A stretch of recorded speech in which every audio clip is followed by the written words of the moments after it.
Good morning, good afternoon, everyone. Welcome to this webinar, closing webinar of PPPs applied to disease control. Before we start, I would like to remark some technical points for optimum settings for viewing this seminar. You should exit the full screen mode by selecting view options, as you see on the screen, at the top of your screen, and then exit full screen. Also, click on chat on the bottom bar to make the chat box appear permanently on the right side of the screen. We will use this chat box to communicate during the webinar. So in case if you have any question or any issue, you can raise it there. Please use the panelists and attendees option to greet your colleagues and ask your questions. Please use the panelist only option if you have a technical problem, for example, no sound or similar to this.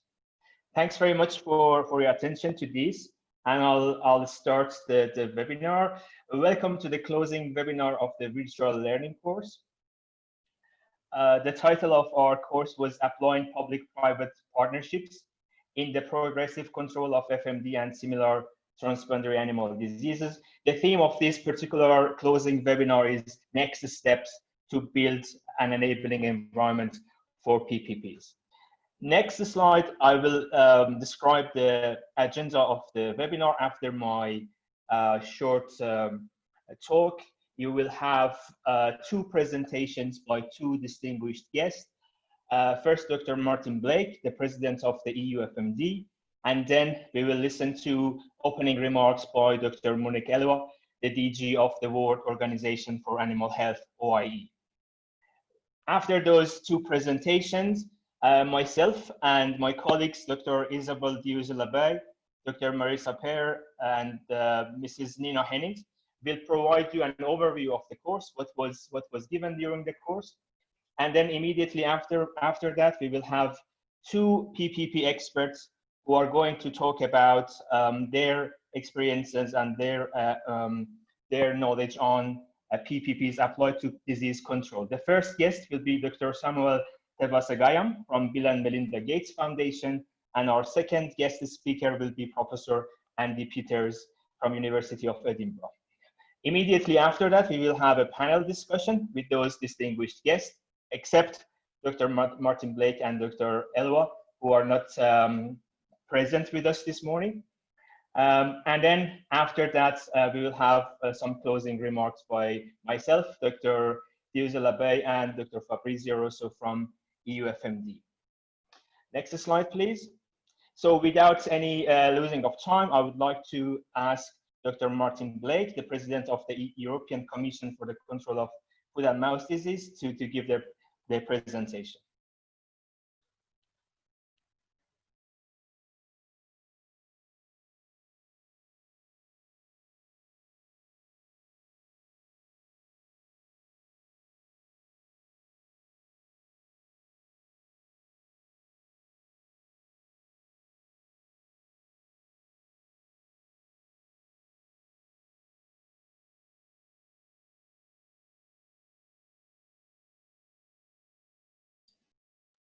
I want to thank Buddha for the invitation to address you here today. My first wish, however, is that you, your families and friends and colleagues are keeping safe in the face of this COVID-19 pandemic. By way of a general remark, I'm really pleased to see the ever-closer relationship between the EuFMD and OIE. This online course is a clear example of this collaboration, recognising our complementary objectives, which is to support the improvement in animal health worldwide. I thank Dr. Monique Eloit for her leadership of the OIE over recent years, and I want to thank all my EuFMD colleagues for their innovation, flexibility and commitment, which has been very evident in recent years, but which is especially appreciated in adapting to the challenge of the COVID-19 pandemic. This team has been very ably led by Dr. Keith Sumption over recent years. You'll be aware that Keith has recently been appointed as CVO of the FAO.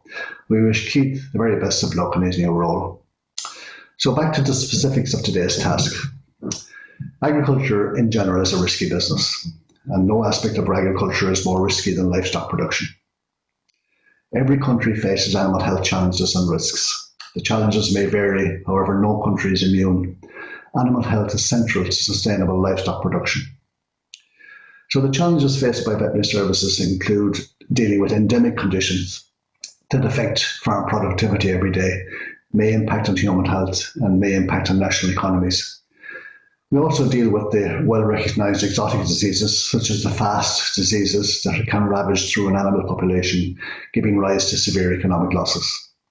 And of course, we have the less well-known risks that may arise from new or emerging diseases. Animal health interventions at a national or global level are not cost-free. They must be resourced. Governments were the traditional source of such resources. In seeking resources at government level to invest in animal health programs, veterinary services must, however, compete with requests for investment in other areas of government, areas like education, public health, energy, infrastructure. Sometimes very good and logical programs do not get resourced, not because the government doesn't care, but because it doesn't have the resources to support all good and worthwhile projects across society. So if we just think about it, only the state can provide political leadership and underpinning legislation. It is, however, not only the state that has access to resources, skills, wisdom, or knowledge in animal health. You have been discussing the very important issue of public-private partnerships for the past few weeks. There are resources, knowledge, and wisdom in the private sector as well as in government in relation to animal health. Pooling of public and private resources for shared objectives can be very powerful and successful. Such an approach also speaks to an issue often raised in respect of public investment in animal health matters. Who benefits? Citizens are interested in this question. Is there a public good benefit from the investment by the state into animal health areas over and above any private good benefit?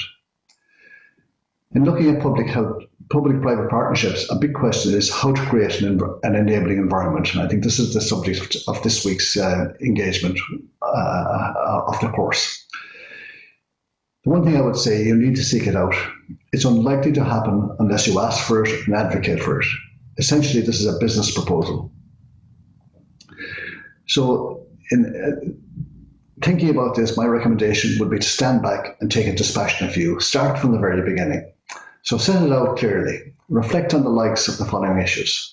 What is the problem? Who is affected or at risk? What is the cost, financial, public health, environment, of the bad that might happen? What is the objective in intervening?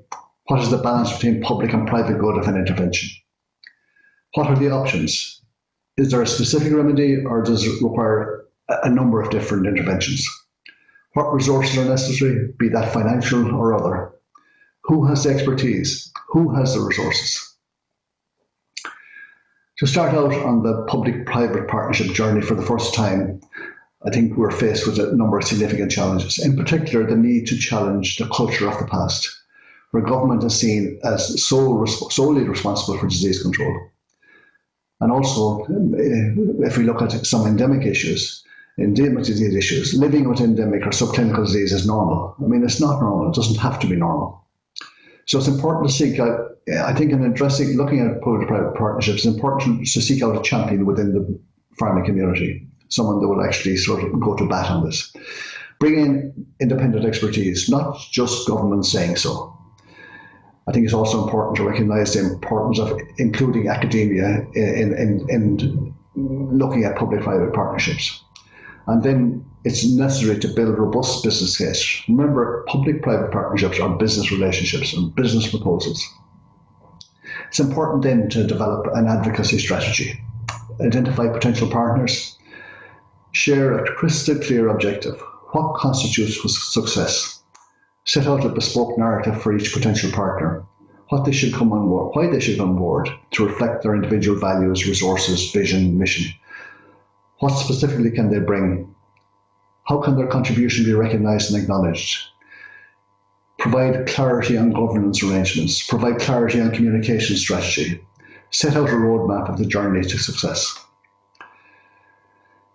So just standing back from public-private partnership, I would say the prerequisite for success is about building a team with shared and clear shared objectives, clear understanding of expectations and timelines, where trust is absolutely critical, trust between partners on a team. where there's good, clear and regular communication. This is vital. And that there's a commitment by all members of the team to sustain an effort. In Ireland, we have an example of public-private partnership.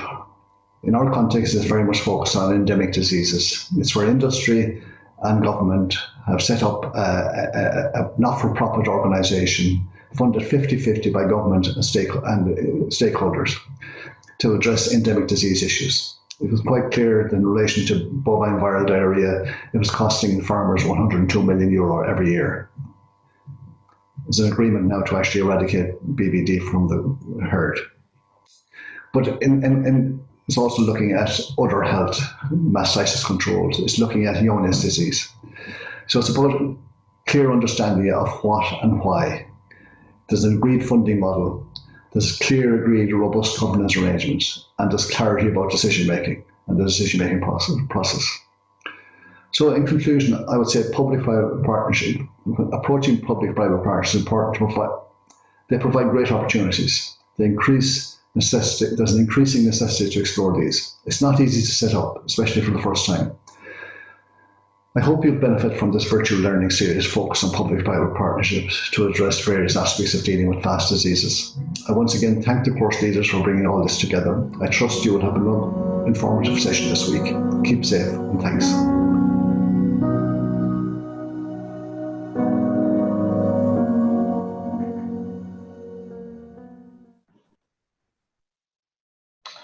Well, I would like to thank Dr. Martin Blake, the President of the European Commission for the Control of Foot and Mouth Disease and the CVO of Ireland.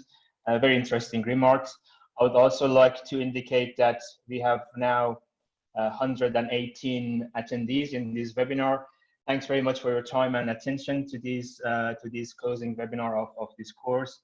I would like now to ask Dr. Monique Eloit, the DG of the World Organization for Animal Health, the OIE, to present their speech.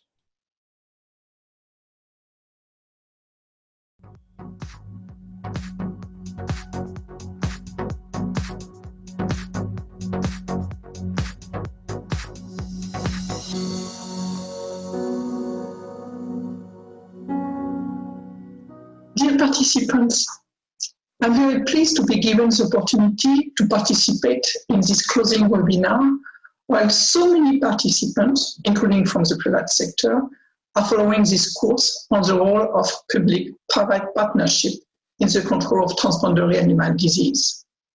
This high level of participation reflects the interest of such partnerships from the two sectors, as well as a clear understanding that there is much to gain from strong veterinary services and close collaboration to improve prevention and control of animal diseases. Indeed, the private sector should participate in the delivery of veterinary services. This participation may represent direct business opportunities for them, better control of TADs like EuFMD, African swine fever, herpes de petit ruminant, and many others will also indirectly improve their business by securing a more stable value chain and business environment.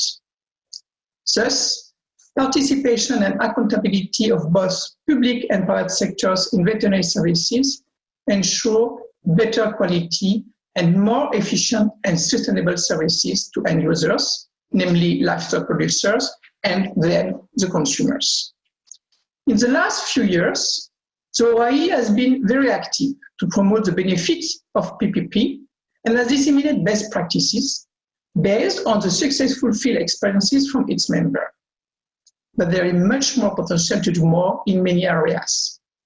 One of these topics is undoubtedly the prevention and control of FMD and similar transboundary animal diseases. We hope that this tutorial course organized by EuFMD will help you uncover some of these opportunities and implement them in your country. We have been delighted at OIE to collaborate with EuFMD and also with CIRAD to develop this e-learning course on PPP and TADs that serve as a basis for these tutorial courses, which is always available on the OIE training portal. It's also an open access course available to anyone with an interest, so you should not hesitate to further disseminate to your colleagues who could not attend it or circulate within your respective networks. Looking forward, the OIE will continue supporting PPP at global, regional, and of course national level when necessary and requested. National support on PPP is part of the OIE PVS program, as presented previously by Dr. François Kaya. A package of targeted support activities to help initiate impactful and sustainable PPP in the veterinary domain at national level is currently being developed. This will soon be available to support fruitful collaboration between public and private sectors for better and stronger veterinary services in the field. That will continue to be a priority of the next OIE 7 strategic plan to be adopted by our member next May 2021. But in the meantime, I thank you for your interest in OIE programs and hope that the PPPs in your respective countries will be stronger tomorrow. Have a nice webinar.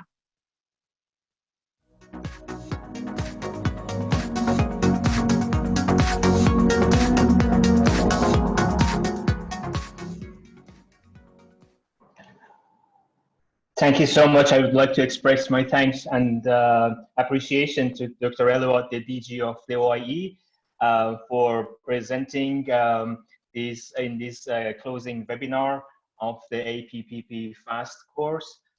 We very much appreciate their support for developing this course.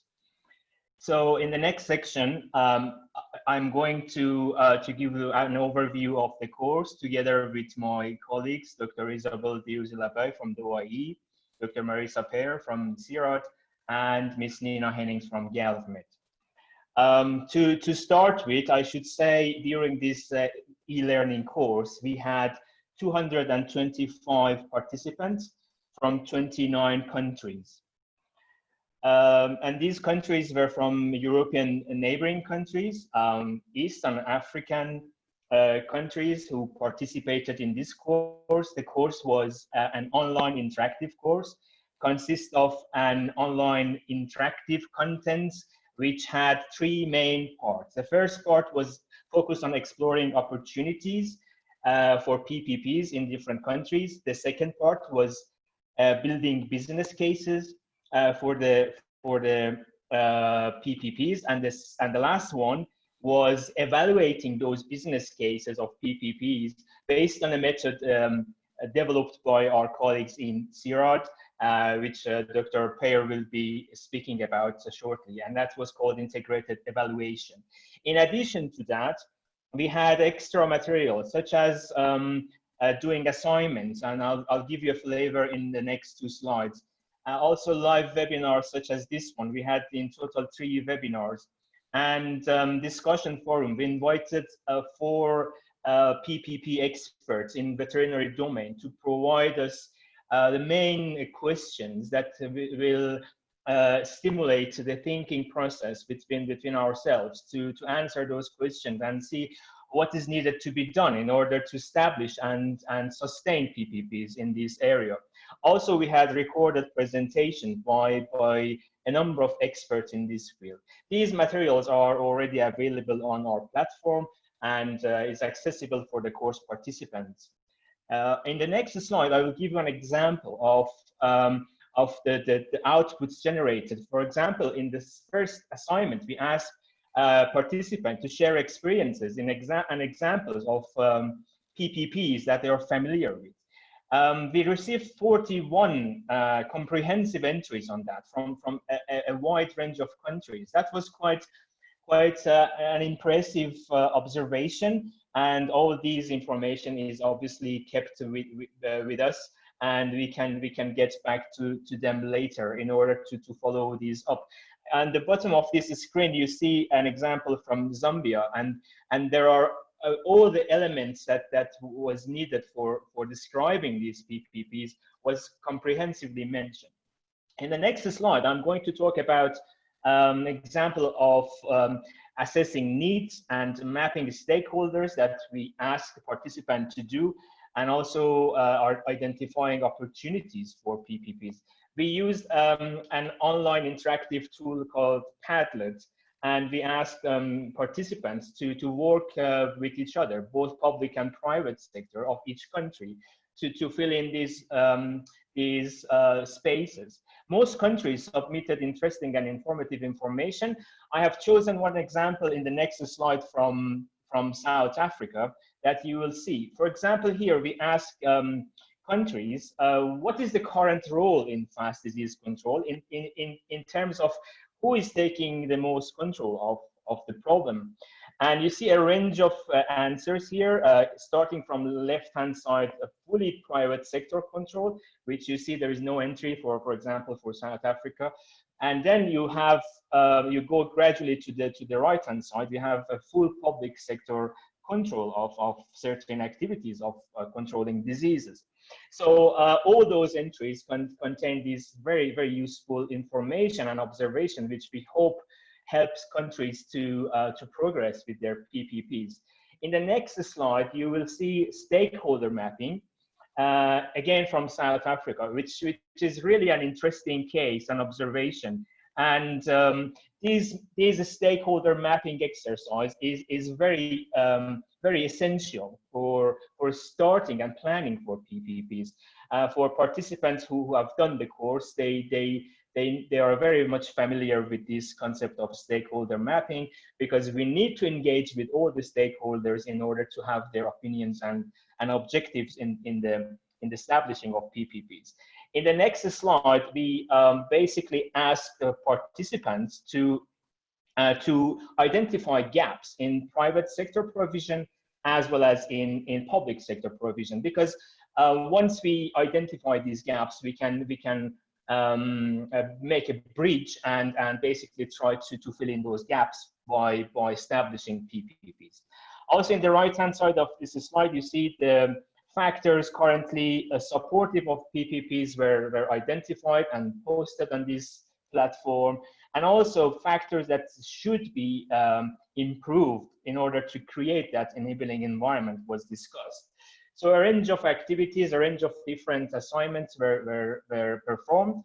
In the next slide, you'll see we also asked participants to work together, both public and private sector, in order to start to writing a business case for PPPs. As Dr. Blake and Dr. Eloit alluded to, all these PPPs needs to be described in a business case. And we had a range of submissions. 52 business cases were submitted, which was really, really good observation. And the range of areas that was covered was quite impressive as well. Enhancing FMD control through improved farmer and livestock processors awareness is one example. Or vaccine production and supplying and vaccination campaign was another area that was very much focused on. Creation of a biorisk management for livestock smallholders was another good example. And also reducing the risk of the country's FMD exposure from imported products of animal origin. So you see a range of different PPPs were suggested. You know, for example, the last one that I read out for you was looking at the export and import and trade issue as well.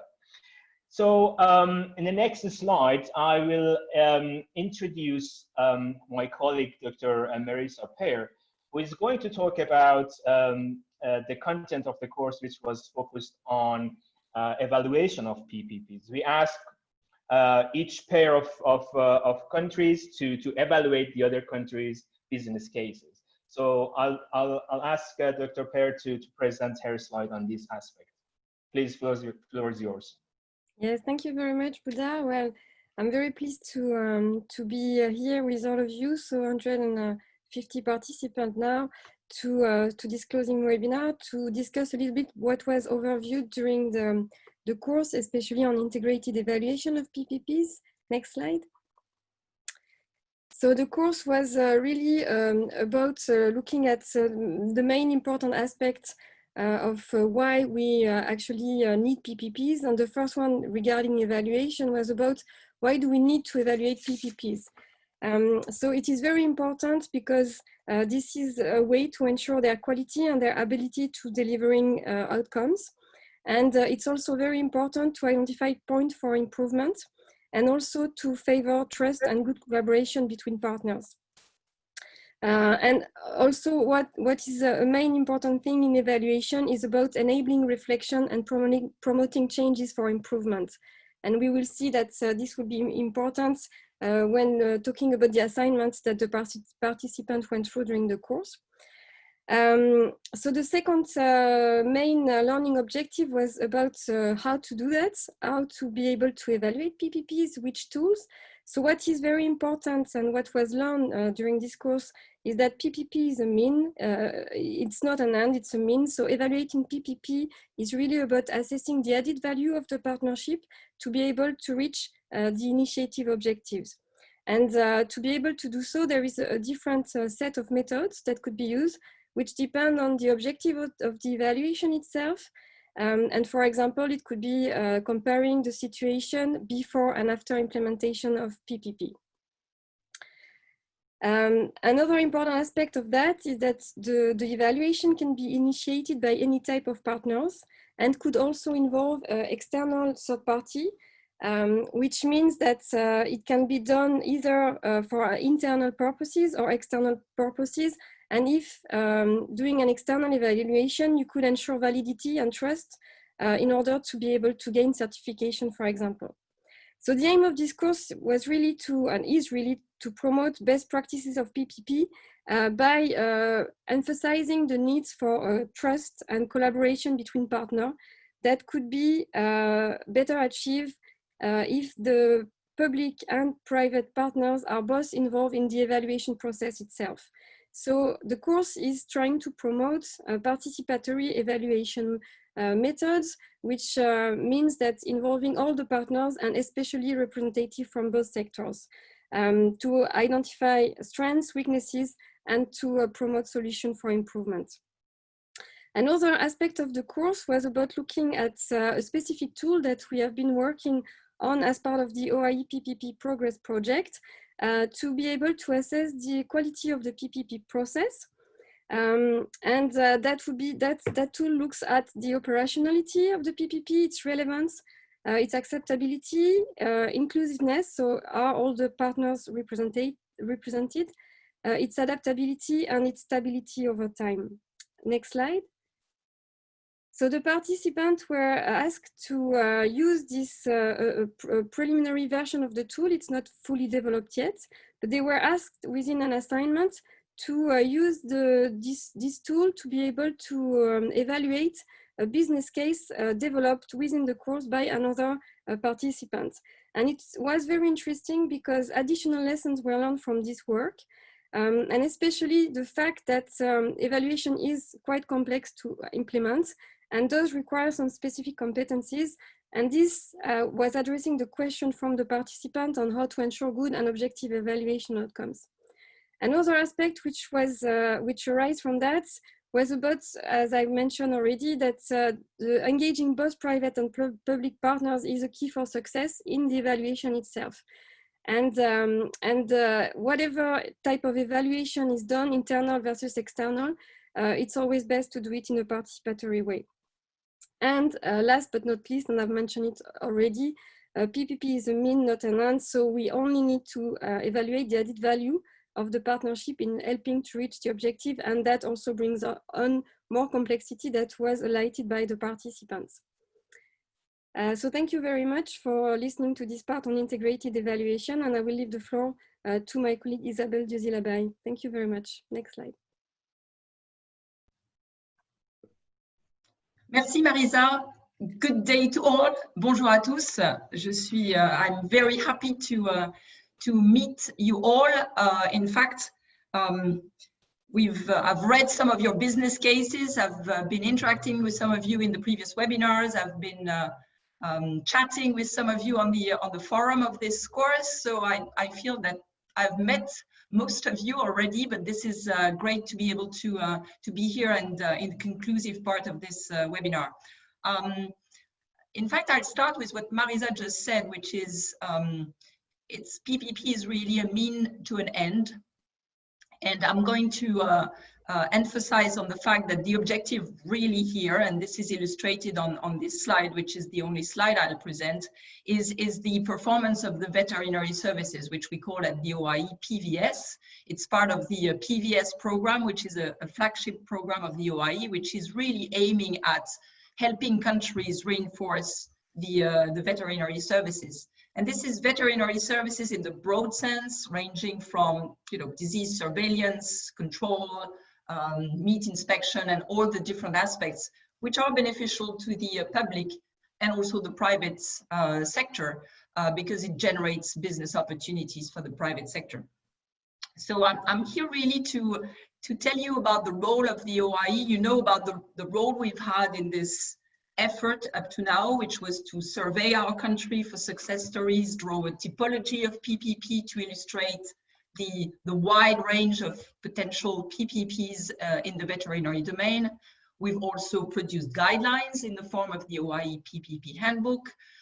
We've produced those e-learning courses that were referred to, which are open access. We've contributed to this tutored course now, and started to do a database of various PPPs, so you can draw some ideas from the experience of others, and cross-pollination is very important. So that's what the work is that you've seen already. Now, what I want to say here is that, again, PPP is a small part of a bigger OIE mission, which is to strengthen veterinary services. And PPP have their role to play. And in the PVS pathway, which really answers the need for better evaluating the veterinary services and identifying where there are gaps, and helping the country, as you can see in point number 3 here, do some planning to reinforce their veterinary services. The last bit of this pathway, this circle, is really to offer, based on what has been diagnosed in terms of gaps or difficulties in the country, how we can provide targeted support on a number of topics. And these topics are outlined here. The last one that was added recently is public-private partnership, in recognition to the fact that these public-private partnership, as Dr. Blake or Dr. Eloit or the many other participants have stressed, these public-private partnership can be really essential to help strengthen the veterinary services. It's not a one-size-fits-all. It may not be applicable to all the areas, but it may considerably empower the work which is being done, make it more efficient and more sustainable. So with that being said, I just wanted to give you an idea that PPP is here to stay at the OIE. It's an effort that is now fully ingrained in our flagship program, the PVS program, which we implement upon request of the country. So it's really driven by you in the country to come to us, and we will provide as much as possible the targeted support on PPP that we can. We are in the process in the next few months to design this optimal targeted support, and this is why some of you may have seen some of the questions I raised in the forum about soliciting your help in identifying what are the elements of a targeted support on PPP that would be most helpful. Is that on the stakeholder mapping, on drawing those business cases? I think evaluation, which Marisa just talked about, is a big component. As you know, it's not just at the end when things are done, but it's all throughout the process. So we will design tools based on CIRAD research that will help as much as possible you to evaluate your PPPs and make the most out of this mechanism. And we will continue working with partners. I mentioned CIRAD. EuFMD obviously is an ongoing partner, and we have hope that we will continue this partnership with EuFMD, with many others, ILRI, RVC, and many other partners throughout the world involved in public-private partnership. And I want to thank them all. I want to thank EuFMD for this opportunity of talking and working together on these PPPs.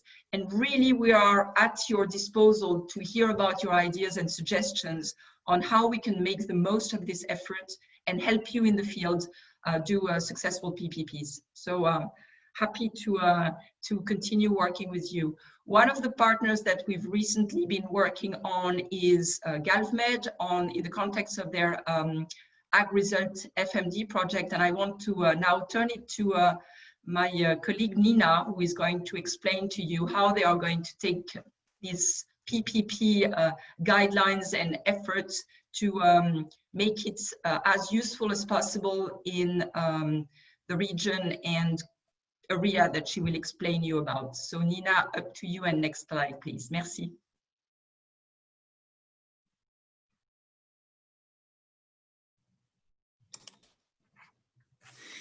Hi, everyone. It's very nice to be here today. I shared a slide presentation and video recording that was posted in the course content last week, so I hope many of you were able to view it there. So I won't spend much time talking today, but just give a very, very broad overview, and for more details, please visit the presentation that was posted last week. As Isabel mentioned, I am leading a project for GALVmed called the Ag Results Foot and Mouth Disease Vaccine Challenge Project, which is an 8-year, $15.8 million prize competition to support the development and uptake of high-quality FMD vaccines tailored to meet the needs of Eastern Africa. As part of our mandate for this project, we are trying to bring to life the OIE PPP handbook and customize it for the FMD vaccine value chain and focus on Eastern Africa as a region. My colleague Badi Maulidi has been participating in this course, and some of you may have spoken with him, interacted with him over the course of the last few weeks. And he will continue to be engaging with participants from Eastern Africa to help us build what we're calling a PPP framework for the FMD vaccine value chain. And as I mentioned, it's really about us as GALVmed and the AgResults FMD project playing a catalytic role in bringing potential public sector and private sector partners together for the benefit of creating greater efficiencies for the FMD control situation in Eastern Africa, and specifically because of the mandate of our project focusing on vaccines and the value chain of vaccines all the way from supply to distribution to the end users. Yeah, I think, I'll keep it brief today, but we are really excited about taking this forward, about engaging, particularly with participants, as I mentioned, from Eastern Africa. But I will also say that we are designing the PPP framework in such a way that it will be applicable to other vaccine value chains and to other regions of the world. So, for anyone who's interested in keeping in touch and keeping tabs on how the framework is built out and how we are able to translate it from a document into real life public-private partnerships, I encourage you to keep in touch both with me as well as with my colleague Badi. And with that, I think I am turning it back over to Buddha. Thank you, everyone. Thank you so much, Nina. I would also like to thank Marisa and Isabel for their comprehensive overview about the contents of the course. I should say that we are a little bit behind our schedule, but I thought we need to listen to all those important comments, and also I want to ask Dr. Sam and Andrew to go ahead with their presentation after my 2 slides here, and we are very interested to hear their words on and experiences on PPPs. So as I said earlier, the focus and the theme of this closing webinar was on building an enabling environment. This was very widely and heavily discussed during the course. But these are a number of important issues that was mentioned, and I want to emphasize on them, involving public and private sector in design and delivery stages of FAST control plans.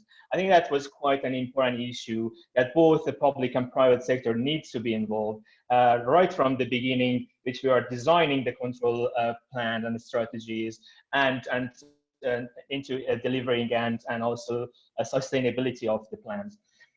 Also, creating national PPP platforms was mentioned a lot during the course, and also the roles of these platforms in creating those enabling environments, as well as creating a network of people who are involved in PPPs applied to disease control. The other important issue that was mentioned, and I should say it will be discussed during the next two presentations, is involvement of catalyst institutes and organizations. That I don't say any other words on that, and I will leave it to Sam and Andrew to talk about them to us. So in the next slide, I would just want to let you know what's happened next. Basically, for those who have attended the course, the final assignments will be due on 24th of July. And immediately after that, my colleagues and myself, we will be reviewing these submissions, and we'll provide you a feedback on that. And then the course content will remain accessible for the participants in our platform. And I should also say that the self-directed version of the course will be also available on the OIE e-learning platform. That is exactly the same course, but without those extra materials. Also, in the EuFMD, we are planning to organize and hold workshops in 3 regions initially. So the plans will be available upon request. If you are interested to know about those workshops, these will be regional workshops, please get in touch with us. And also this network of OIE, EuFMD, and CIRAD PPP experts will remain accessible for you if you are interested to get technical support from ourselves and our experts. Please get in touch. So with those words, I would like to ask Dr. Sam Thevasagayam from the Bill and Melinda Gates Foundation, who kindly accepted our request to present their experiences here. The title of Sam's presentation is Public-Private Partnership in Livestock Sector, Perspectives of a Catalyst Organization. Sam, floor is yours. Thank you, Buddha. Again, thank you, everyone. And first of all, I'd like to thank the organizers for giving me the opportunity to share a few perspectives from a catalytic organization like the Bill and Melinda Gates Foundation. Next slide, please. As you know, the Bill and Melinda Gates Foundation was founded on the belief that all lives have equal value, where every person deserves the chance to live a healthy and productive life. Next slide, please. So based on that, you know, when we started working in livestock, what we realized is markets have failed the poor people. And so how do we try to solve those reasons for the failures, and how do we get there? And we use multiple lenses, and I'm not going to go into too much details, but if you look at, you know, the left top corner, you know, the first lens that we use is to really understand the economic path of a small-scale livestock producer. And, you know, without going into details, what transpired from that is, you know, what motivates, what incentivizes the behaviors of a smallholder farmer to continually grow economically through livestock are 2 drivers. One is inputs, access to inputs, and access to offtake markets. So the second lens that we use is to really map out the input offtake continuum in order to identify where are the critical challenges that they face, where things have broken, where are the opportunities for innovation, and identify critical solvers and players. And then the third lens that we use is reviewing the learning and learning from how the other countries, other regions have addressed these failures and made it a success. And we look at developed country solutions, we look at exemplars, and we also look at failed attempts. And particularly we look for recently transitioning countries, how they are overcoming to enable poor people to play in the markets and economically grow, including the involvement, including the technologies like digital and so on and so forth. So based on all of those assessments, we sort of define what are the adoptable models that are available that we can apply, what needs to be adapted to adaptable models, and then where we need to really look for new innovations, disruptive or transformational innovation. And every time that we do, we always keep in mind that we don't want to make the solution too bespoke that may prevent from continuous growth. And it has to be a solution that can be adapted as people grow economically. Next slide, please. And when we do this analysis, almost always, we conclude that PPPs are an essential component to solve these market failures, to sustain the solution, and to scale impact. Now, going back to the core purpose of these sectors, public and private sectors, the public sector is trying to improve the well-being of people, whereas private sector is also trying to satisfy customer needs and wants and create value. So if you really objectively look at the core purpose of the two sectors, there is more in common than not. And we also know neither sector can achieve the intended or desired outcome on their own. And we also believe one could do good by doing well. Doing good and doing well are not mutually exclusive. And if you really combine the two, then the solution is likely to sustain as well. Next slide, please. And I don't have to say, partnerships have been identified in SDG 17, as well as in the African Development Strategy by AU-IBA, where we have really highlighted the importance of public sector working with private sector. Next slide, please. And what we believe is PPPs provides a platform to harness the strengths of public sector to lead and enable, provide an enabling environment, and the private sector to innovate and solve the issues. And what we believe is if the public sector can really focus on creating the policy, creating the standards, doing the regulations and providing the governance, and allowing the private sector where they are best placed to really innovate and solve problems of the customer facing end, things could work much better. Next slide, please. And finally, I wanted to really thank and acknowledge the multilateral and international organizations like EuFMD within FAO and OIE, the opportunity that you guys have given us to partner with you in this journey, because you at these institutes bring the credibility and trust, credibility through expertise, capacity, and connections, and the trust by really understanding the problem and evaluating the solutions and recommending in an objective way. And therefore, we believe these organizations are a prerequisite for PPPs, and in this case, progressive control of FMD and FAST. As a philanthropic organization, we only bring two things. One is brand as a data-driven organization, as an honest broker, and having the ability to convene and facilitate. And the second one we bring is the resources that, resources that can be applied fast, smart, or long, and with a risk appetite that others may not be able to take. However, it is important that we completely depend on the partners that we partner with for execution, success, and impact.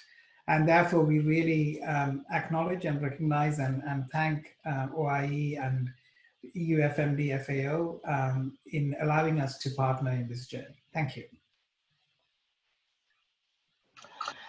Thank you so much, Dr. Thevasagayam, for your very insightful presentation, and thanks for keeping it short, although we would like to have much longer conversation with you, but I'm hoping at the end of this session, we can have a panel discussion to ask some questions from you. I would like now to give the floor to Professor Andy Peters. Professor Peters is specialized in vaccine value chain in veterinary domain. I would like to ask Dr. Peters to present his talk. The floor is yours. Thank you very much, Buddha, and hello everyone. And it's certainly a pleasure to be here today to speak on this on this topic. And thank you to EuFMD, FAO, and OIE for the invitation. So I work on a program called Supporting Evidence-Based Interventions, Livestock, SEBI, which is based in the University of Edinburgh. And I'm going to give a short introduction on that topic. Could I have the next slide, please? Thanks. So what is SEBI?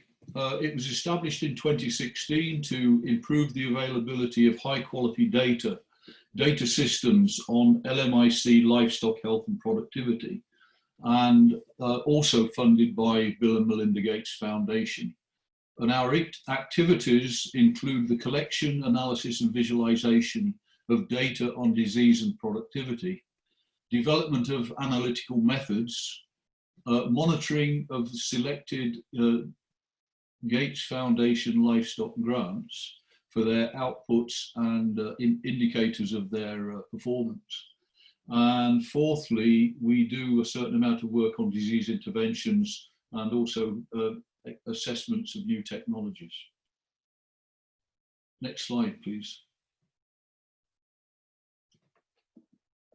So what is our product? Our products are basically high quality data which provide the evidence base for decision making and action on the farm. Next slide, please. Some of our outputs, just to give a few examples, on the upper left-hand side here, we have a training session in Nigeria on mastitis diagnosis. Below that, the picture of the lab, also in Nigeria, the opening session, the official opening of a laboratory specifically designed for mycoplasma surveillance, or CBP and CCPP, in the University of Edinburgh just a few days ago. We also publish in the peer-reviewed press. On the top right here is an example of something we're actively involved in. I'm going to say a few more words about it later, on a public-private partnership in relation to FMD vaccine development for Nigeria. And at the bottom right was a report where we looked at the viability of a new technology to develop a combined Newcastle disease and AI vaccine. Next slide, please. So why PPP? Well, we've heard a lot about it. You've been on a training course, so you know possibly more than I do about it now, but basically it's a collaboration between the public and private sectors. And we've heard a lot of words really in the talks this morning already, which talk about that collaboration. And I'm going to say more about that at the end. Basically what it does is to increase the depth and breadth of resources and inputs into a particular program. And if you want a very good example of it right now, just think about the SARS-CoV-2 vaccine development activities that are going on internationally, which are very important critical partnerships between governments, academia and industry. And we're seeing that unfold day by day. What I'm going to give now is just a few examples of my current experience. And if I could have the next slide, please. Examples in vaccine development. We've heard from Nina in GALVmed about the FMD program for East Africa. GALVmed are also leading on a development of a international program for a new Brucella vaccine. This was particularly interesting for me because I was involved in this in the very early days when it was being planned, and I was asked to seek out what the potential industry, animal health industry, interest in such a program would be. And the result of that analysis at the time, that survey, that research and analysis, was that there would be very little interest, that just a maximum of a handful of companies would be interested in that program. I think that that was partly due to the fact that there was an unfamiliarity in the industry with what such a public-private partnership could do, what its potential was, and what it could bring. Certainly, as it developed, and in effect the money was on the table, there's certainly a lot more interest, and I don't know the numbers, but I believe there are something like 20 companies currently involved in that particular program. Could I have the next slide, please?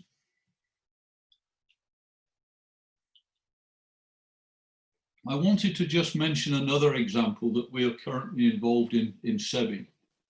And the word that has cropped up a couple of times, and Sam mentioned it on a number of occasions, this word catalyst. And I've tended to use the word facilitate, but effectively to me it means the same thing. We are there to help these programs form, proceed and develop. This particular case, Livestock 24/7, Livestock 247 in Nigeria, Livestock 247 is a small startup company that exists to develop systems of health and productivity recording and health control, particularly in ruminants in Nigeria, and also has a transport and marketing role as well. And we have become involved with Livestock 24/7 to support them in some of these activities, and in bringing in other expertise to help support that so that eventually it can be self-sustaining. Abacus Bio mentioned there is a software and systems company that is bringing some new technology into that apparatus. GALVmed is a veterinary consultancy who are also helping us with that. And so that's a fairly recent program for us, just started in April last year, and obviously we're very keen to make that succeed. Next slide, please. Lastly, I just wanted to talk about FMD, to bring it back to FMD, and I'm very pleased to see that Dr. Laramu from NVRI in Nigeria is on the line, because he is a key partner of ours in this particular program.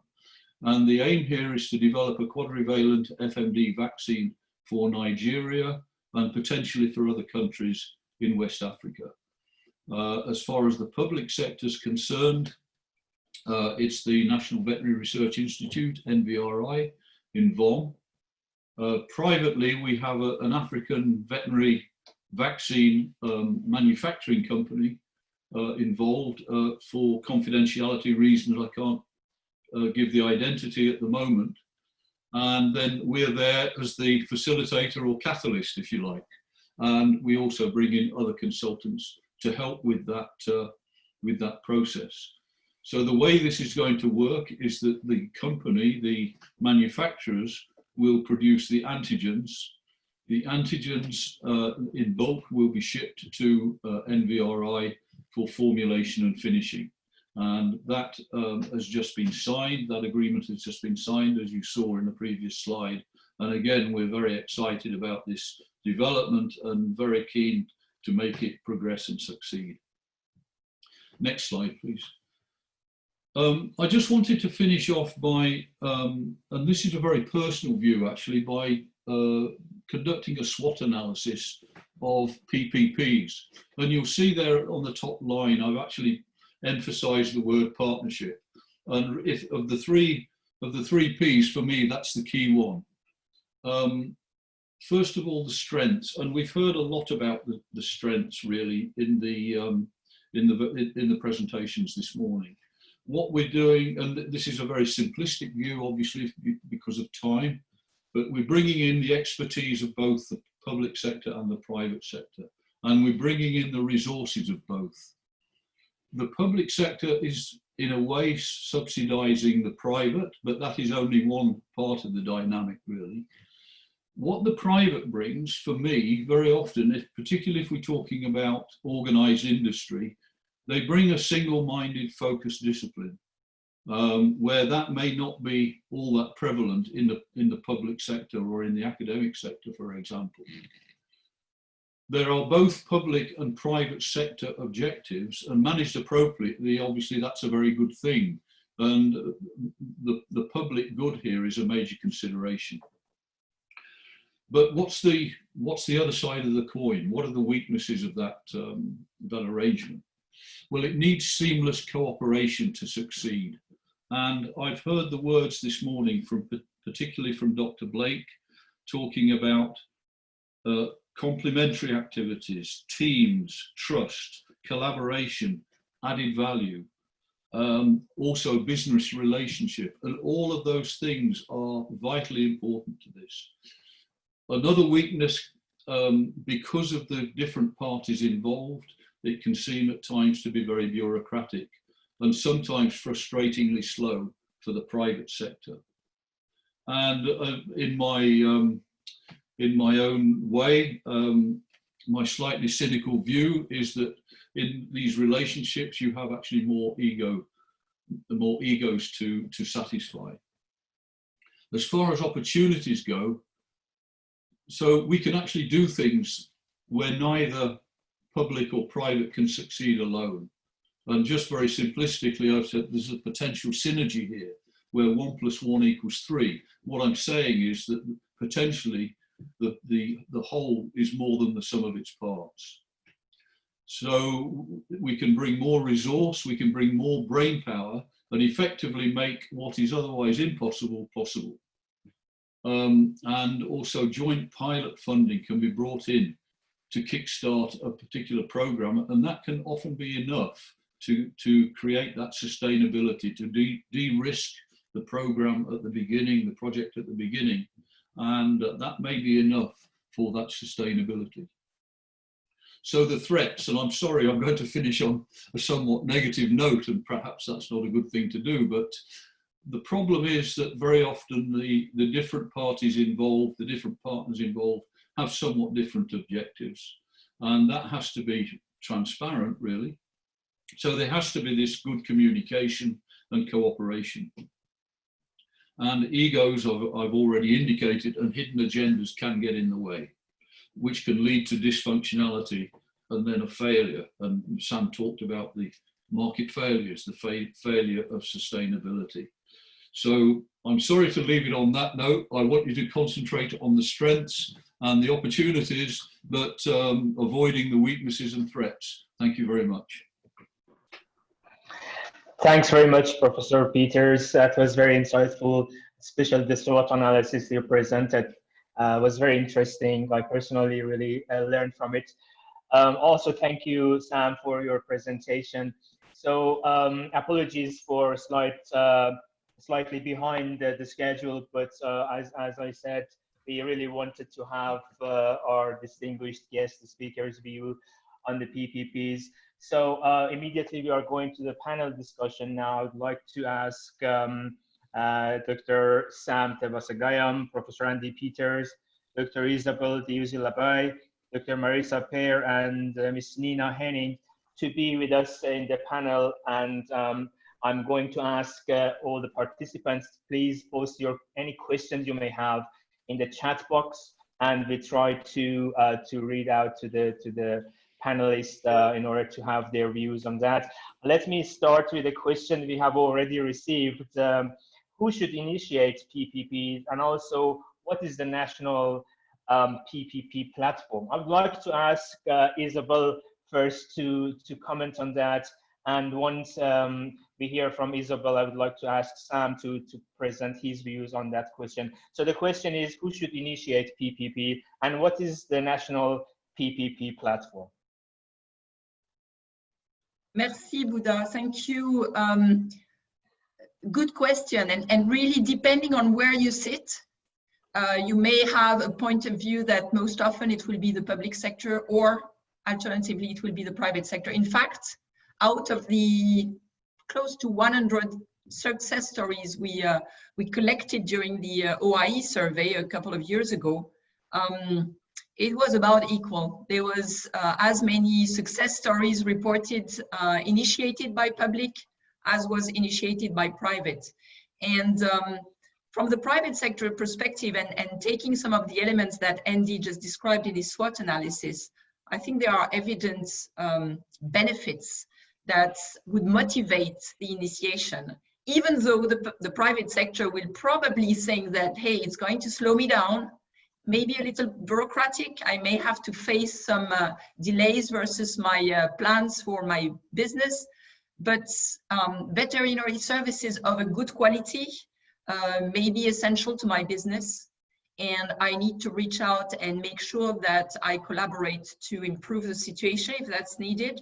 Or I can also derive benefits from myself engaging as a private actor into delivering some of the veterinary services in collaboration with the government. And that the private sector is not just companies, it's also private veterinarians, it's private veterinary workforce, including the vet paraprofessionals and many others.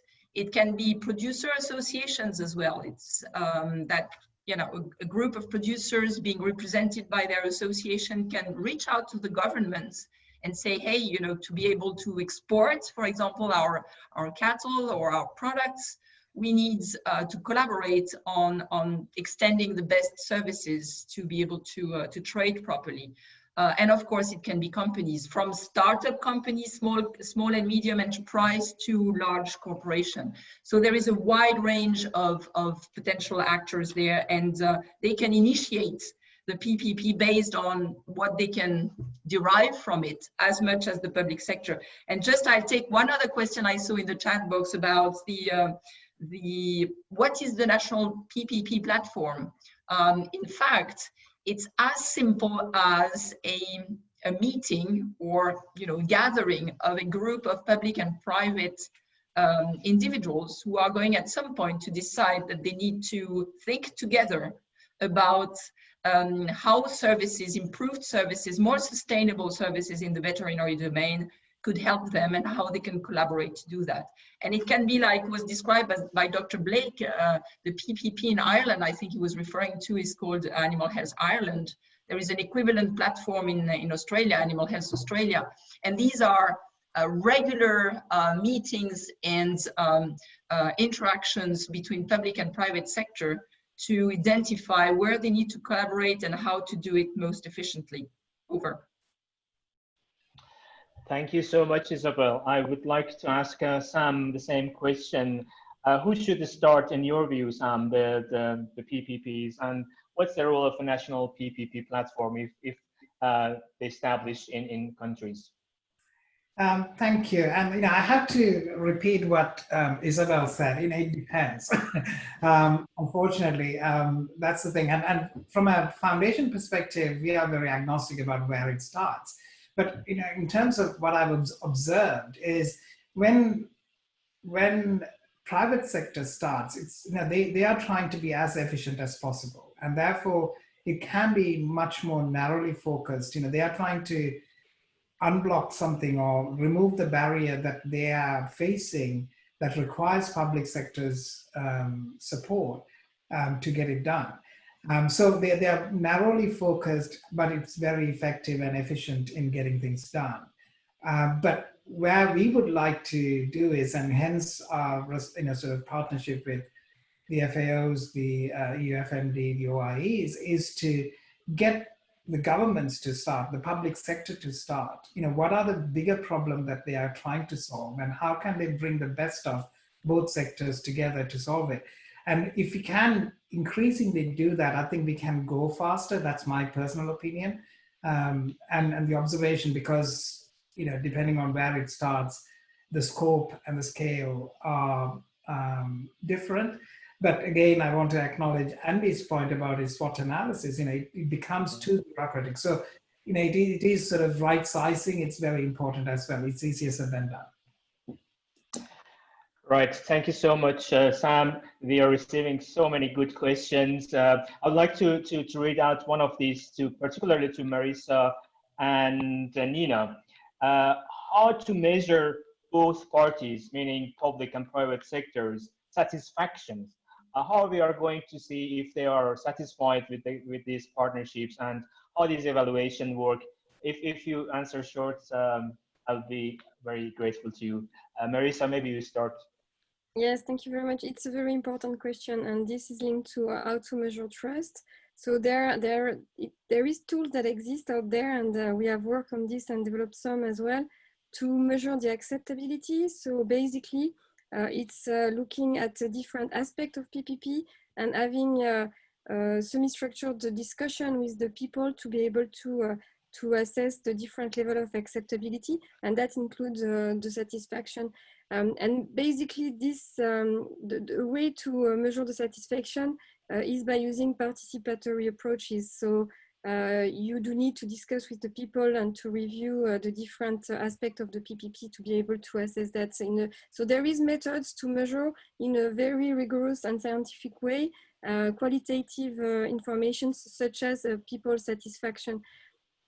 And I just wanted to mention as well that involving the different partners within the evaluation process of the PPP itself will enable to highlight any issues in satisfaction of different parties.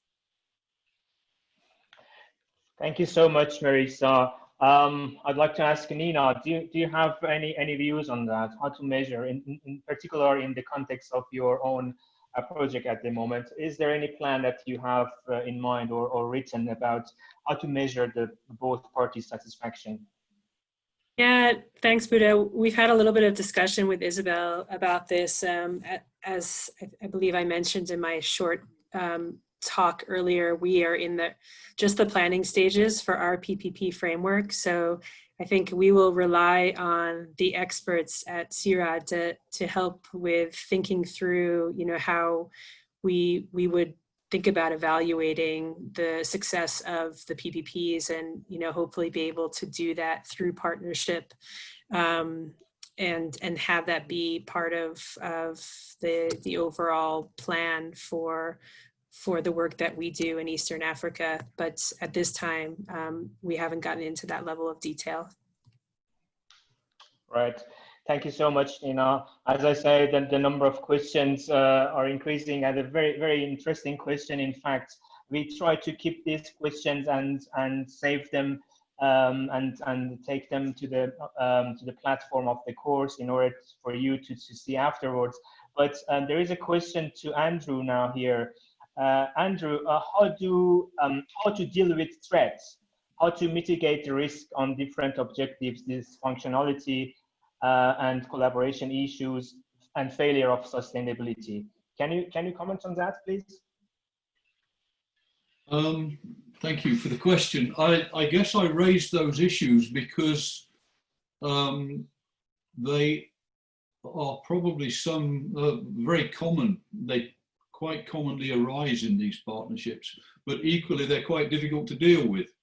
So I don't know whether I can give a very comprehensive answer in the few minutes that we have available. But clearly it's important to have very clear objectives on all sides of what is required and what the motivations of the different parties are, and to be very transparent in everything, and have as much of that detail laid out in formal agreement as possible. But a lot of this is very much down to the I have to say, the softer skills, and it's about those issues of collaboration, trust, etc., and transparency, and so those are very important. Yes, you can have everything tied down in the letter of the law, as it were, but equally you need those softer aspects as well to be successful. Right. Thank you so much, Andy. There is a question perhaps for ourselves in EuFMD on how EuFMD counts to improve the PPP in our countries after this course, especially in Africa. As I mentioned in the EuFMD, we have a work plan for the next 4 years, and working with countries in establishing and improving and sustaining PPPs, especially in control of fast diseases, is part of our program now. So this e-learning course that we organized together with OIE and CIRAD was one of the activities that we started, and we continue with a series of workshops, and also in those workshops we will go to the details of each PPP suggested in each country, and hopefully during the course of next 4 years we will follow them up closely, and if needed we can bring in experts and technical support that may be needed in order to flourish those PPPs. Thanks for that question. I see there is a question to Isabel, and I also like after Isabel, Sam to allude to that. But we are very short in terms of time, so I'll extend this for next 4 minutes or so. So Isabel, how to encourage governments to go for PPP? Sometimes they are afraid because of transparency and legal obstacles. Yeah, good question. Well, I would say first, this all efforts that OIE has embarked on is, and you know, OIE's clients, if I can say, or targets, is mostly the public sector. So our all efforts is really to try and promote PPP with the government, the public sector, and give confidence and provide guidelines and try and help as much as possible, so that people who may be a little scared or reluctant or have a number of bias or distrust may be more incentivized.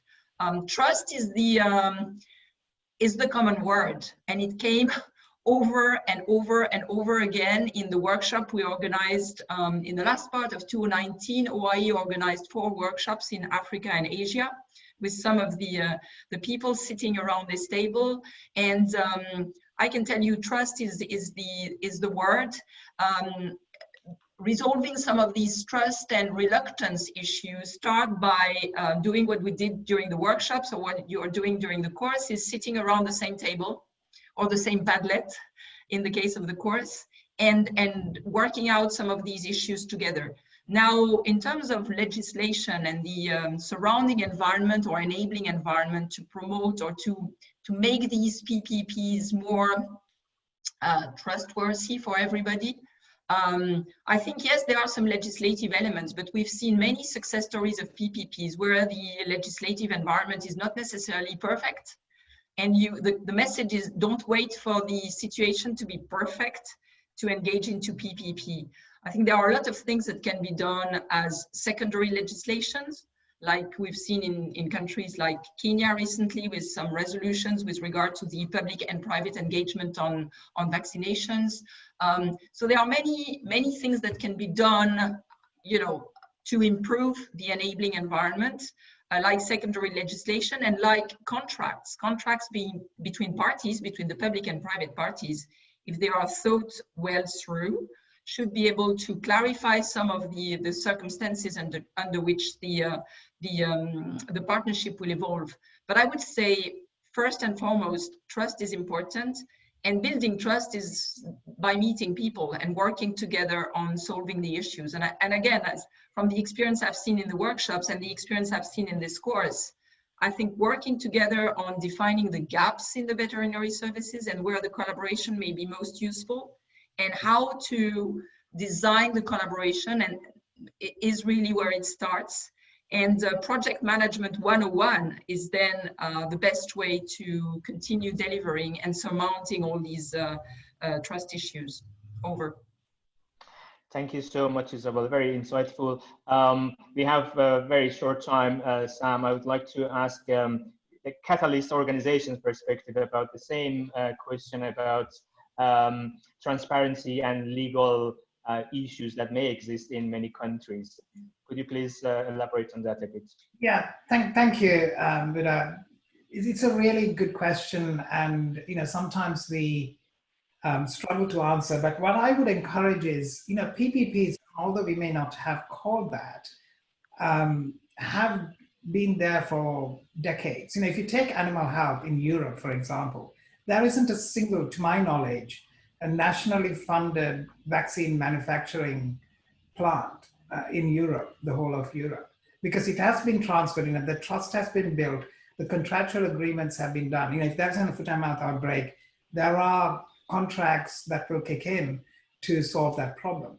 So, what I would encourage us to do is really look at how the developed countries have solved these issues and where did they have troubles, where did they really succeed, and sort of adapt it accordingly to the current situation. Because sometimes we get bogged down with the current situation in some of the developing countries. That there is no reason why in 10 years' time they could be like any of the European countries, Australia or whatever, the developed nations. So there is a huge lesson for us to learn, looking at those countries, how they have solved and how they have created those functional relationships where public and private work hand in hand.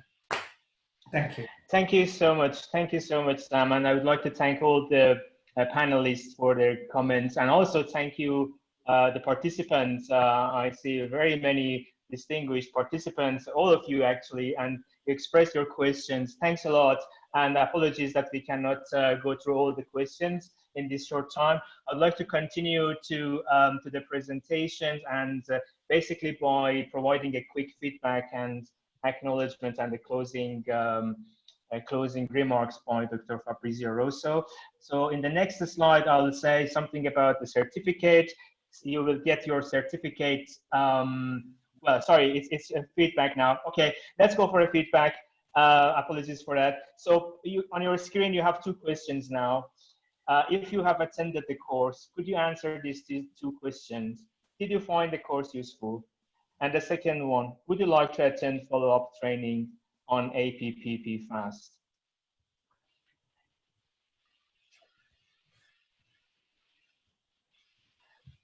I think the results will appear on the screen, but they may not be. Yeah, you'll see this. Okay, so you see the result here. Did you find the course useful? We have 98% positive. Thank you so much. We are very delighted as a team who worked on this course. And would you attend a follow-up trainings? And it's 93% yes. That's excellent. That's a very strong signal for us. Thank you very much. I would like to continue with the next slide. So here is the certificate. You will receive your certificate if you have completed the 5 training modules and the weekly assignments and the final assignments, which I mentioned to you. So you'll receive your certificate immediately after you've received your feedback. And the next slide, I would like to acknowledge many colleagues across a number of organizations and countries. First and foremost, all the participants of the course from both public and private sector who gave us their time, and during this COVID-19 pandemic, which was really devastating for many of us. So thank you very much for participating. And also I'd like to thank our experts, PPP experts, who really helped us with developing the course and also asking questions in the discussion forum. Also our invited speakers, thank you so much. Also in our previous webinars, I would like to thank them on behalf of all of the organizations involved. Funders of organizations involved, I would like to thank them as well. And management, technical and training and communication teams in EuFMD, OIE and CIRAD. I would like to thank them all and all my colleagues involved in these. So with those words, I hope I haven't overlooked anyone who helped us in developing this course. I'd like to ask Dr. Fabrizio Rosso, Deputy Secretary of the EuFMD, to close this webinar.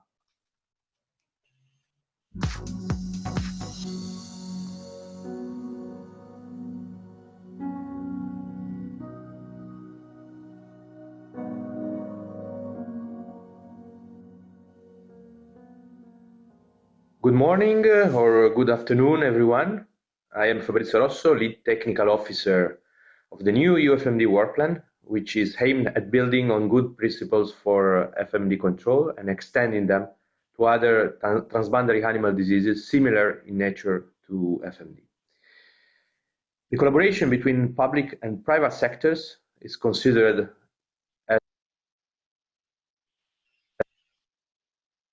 as one of key aspects for improving prevention, surveillance, control, response capacity for the so-called FAST diseases, FMD and similar transboundary animal diseases.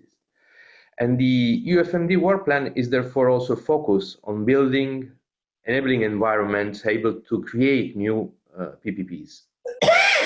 Partnerships can in fact contribute to improve performances and quality of services aimed at controlling transboundary animal diseases, making national economies stronger, but also to improve trust in public and private sectors, reduce business risks, and increase opportunities.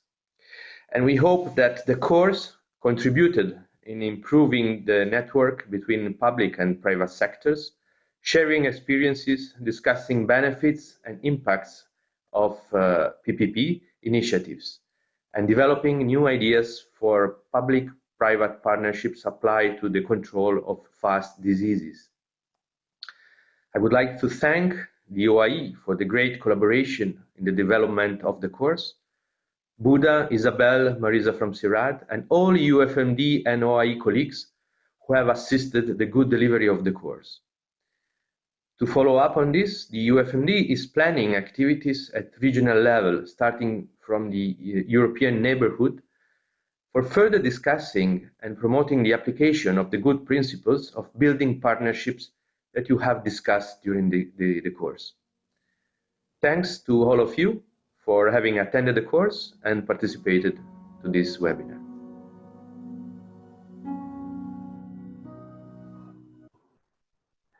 Thank you so much, everyone, for your presence in this webinar.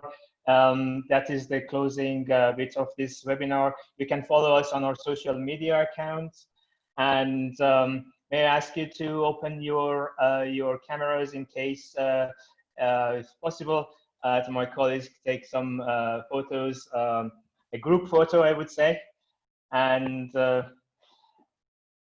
after that group photo, I would like to thank again for your participation in this course, and also our panelists and speakers. And I wish you a very successful PPP endeavor ahead. And thanks a lot, and have a good and safe week ahead. Thank you so much.